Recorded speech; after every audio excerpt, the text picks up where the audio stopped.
You are here today because your parents have registered you as a 9th grader to take the PSAT, or you are a junior and you were taking the National Merit Scholarship Qualifying Test. Either way, you should report to your testing room by 8:15 to start the test. You will know where to report for testing based upon utilizing Flex Time Manager on that day. We will also have posters throughout the school, but you will want to use Flex Time Manager to avoid crowds.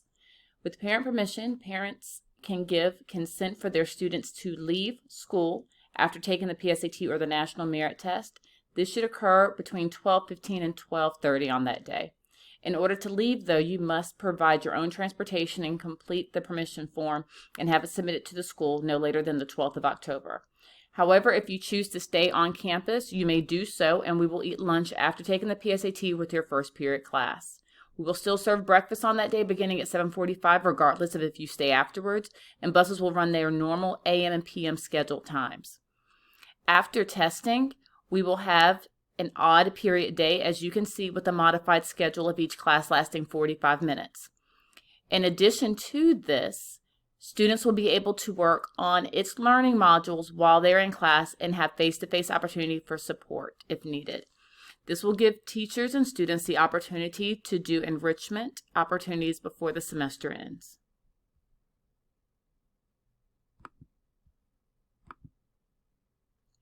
We will now begin the PSAT pre-bubbling for the National Merit Scholarship Qualifying Test and the PSAT.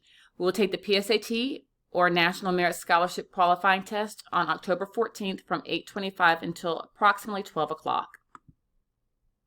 First things first, please make sure at this time that you have an unlabeled PSAT/National Merit Scholarship Qualifying Test answer sheet. You will also need the student answer sheet instruction handout, and you will keep your National Merit Scholarship Qualifying Test or PSAT practice test that has an answer key included. These are very important points to remember. Do not work ahead. Follow instructions through each slide. If you do not know an answer or do not want to share information, leave it blank and move on. On the day of testing, you must have number 2 pencils, and please refer to the last slide for appropriate approved calculators for the PSAT. It's important to note that you can complete the math section without a calculator. However, this is a time test. That determines your rigor and that determines what you know. So you don't want to waste time trying to solve problems if it is something that is simple that you can do on a calculator and move on for your pacing. Let's begin.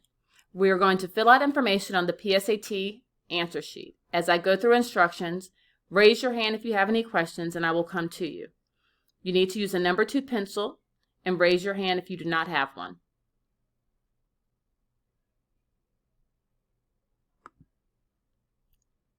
Let's begin on field 1. Read the directions in the box for answer number 1. On this slide, you will fill in your last name first and then your first name. Please fill in the answer boxes with the letters and bubble for each corresponding letter, as you see on the slide above. Please look up when you are finished and make sure that you fill in all corresponding bubbles carefully. Mark each one dark and complete it all the way through. If your last name is longer than the space provided, enter as many letters that will possibly fit. Include hyphens, spaces, or apostrophes if they are part of your last name. This goes as well for your first name as well.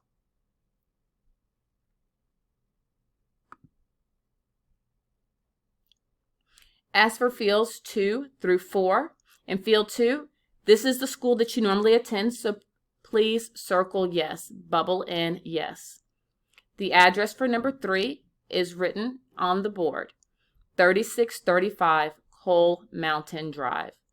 The city is Cumming, Georgia, and our zip code is 30028. Again, this is posted as 3635 Coal Mountain Drive, Cumming, Georgia, 30028. Country is noted as the United States, and in field 4, our school code is 110921. Please follow the example that is posted, in which you write in the boxes and bubble as well.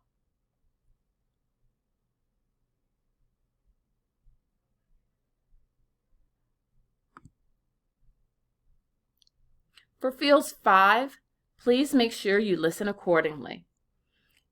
You will all answer A with yes, 5A is yes. This is asking if you attend a traditional high school. North Forsyth is a traditional high school. For B, you will code in the year that you expect to graduate. If you are a freshman, you will mark D for after 2023. If you are a junior, you will mark 2022. Once again, if you are a junior, you are marking letter B for 2022 as your graduating year. And if you are a freshman, you are marking D, as in dog, for after 2023 as your graduation year. For 6, please fill in the appropriate bubble for the month that you were born. You will fill in the day and the last 2 digits of the year that you were born and fill in the bubbles.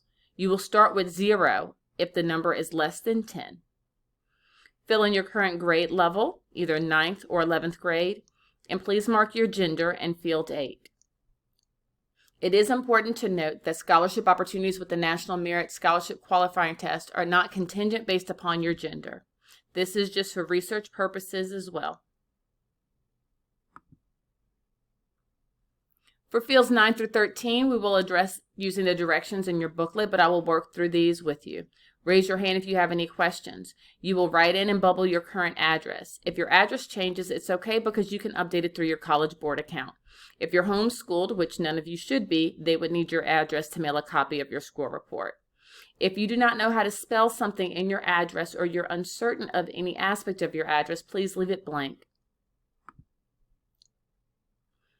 For number 9, please first list the numerical portion of your address, and for the space between the last digit of your numerical portion of your address and the literal portion of your address, there will be a space that you will also note with a colored oval.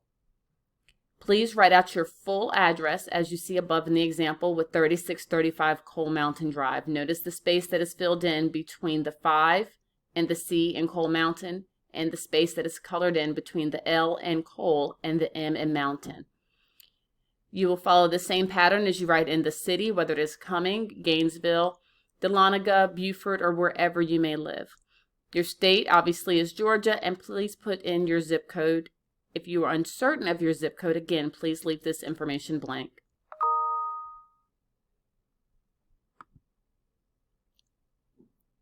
We will all leave field 13 blank. They do not need a country code. This is for students that are taking the National Merit Scholarship Test or the PSAT outside of the United States. For field 14, please enter in your student ID number starting with the first column on the left. You can see in this example that I started off on the left, entering with the 4 and working all the way through. It is important that you not only write the number in, but that you also bubble the numbers accordingly to match what you have written. For field 15, please follow the instructions in the answer booklet. They are asking for a mobile cell phone number. This is either your cell phone number or your parent's cell phone number. By providing this number, you agree to receive text messages from the College Board about college programs, research opportunities. They have summer opportunities, scholarships, and free college planning services that you would love to receive information for. Again, you can opt out of this at any time, but it is good to put a cell phone number just so that you can get opportunities about colleges and even summer programs that are going on. Fields 16 through 21 help with ensuring that the test questions and services that we provide are fair and useful to all students. Your responses will be used for research purposes and only shared within the high school, the district, and state. And for this reason, you're encouraged to complete this section. We will not use any of these questions in terms of associating score performance. Your answers and questions in fields 16 through 21 can be shared with colleges and scholarships for educational purposes if you choose yes. All of these, again, are optional, and if your parent or guardian told you you should not ever complete optional or voluntary information, please sit quietly as we go through this activity. Again, you will have been asked for your mobile number. By providing this information, you agreed to receive text messages from the College Board about the PSAT or National Merit, that you agreed to participate in research services or receive college information about planning. If you have an unlimited text plan, which most of us all do, you'll receive these messages at no cost. You can also opt out at any time, and they will not share your mobile number with any other organization. So looking through, again, you definitely want to mark yes for number 16, because would you like them to share information with your demographics and scores about colleges and scholarships and nonprofit organizations that can contact you? You definitely want to say yes, because that's part of the purpose of taking this test. The colleges are not going to know who you are. Unfortunately to them, you're one student out of millions in this country. And so you want them to know who you are. You want them to get information about you and your interests and your abilities. So you want to mark yes. For number 17, you have to open your answer booklet to be able to mark what is the correct racial and ethnic identity that categorizes you or that you identify with. So for A, they are asking if you are Hispanic, and if you are, which group of Hispanic origin are you? And for B, they want to ask what is your race? Number 18, they're asking about your language background, and this is answering A and B, whether you speak only English or multiple languages. But this opportunity must be taken advantage of in order to be able to connect with programs that give you scholarships and opportunities. 19, they're asking for a general grade point average.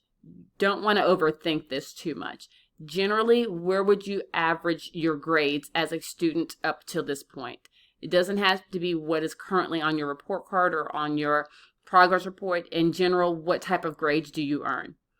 For 20, they are asking about your parents' educational background. So for your parent or guardian, they have 2 spots for parent guardian 1 and parent guardian 2. If you do not know this information, you can leave it blank or guesstimate. And if you do not feel comfortable answering this question, you do not have to answer it. Again, your scholarship opportunities and college information is not contingent based upon your parents' information. And for 21, they're just asking if your parents had any military background, because that does connect with other opportunities with financial aid. For question number 22, they're interested in knowing your college major choices in terms of something that you might be interested in. You're not going to be held to this or held accountable for this, and if you do not know, just mark 999 as undecided. Finally, you will mark your email address for yourself or either your parent for number 23. This is so that you can be connected with the College Board and that you can be included in information that comes out, and this is where your score report will be sent before it is sent to the school. So you definitely want to send this information to them. Please note if it is your email address or your parents' email address, but again, all of you as students at North Forsyth High School have a school email address. If you do not use it or do not know it, list your parents. If you do not know either of those, then leave it blank. We are now finished with completing the personal information. Close your answer sheet, and I will collect your answer sheets at this time. Please sit quietly. Make sure you do not fill in the certification statement. That will be completed upon the day of the test. Do not fill in the certification statement at this time. We will do that on the first day of testing. Please also monitor and note the approved calculators. If you have the TI X30 or 30XS that we use here at school at North Forsyth in your algebra, algebra 2, geometry classes, that is perfectly fine. That is an acceptable calculator and works well for the PSAT or the National Merit Scholarship Test. Thank you for your time. We look forward to seeing you on October 14th. Please make sure that your rides also know to pick you up if you were leaving school early or if you were staying at school and continuing with online learning that day.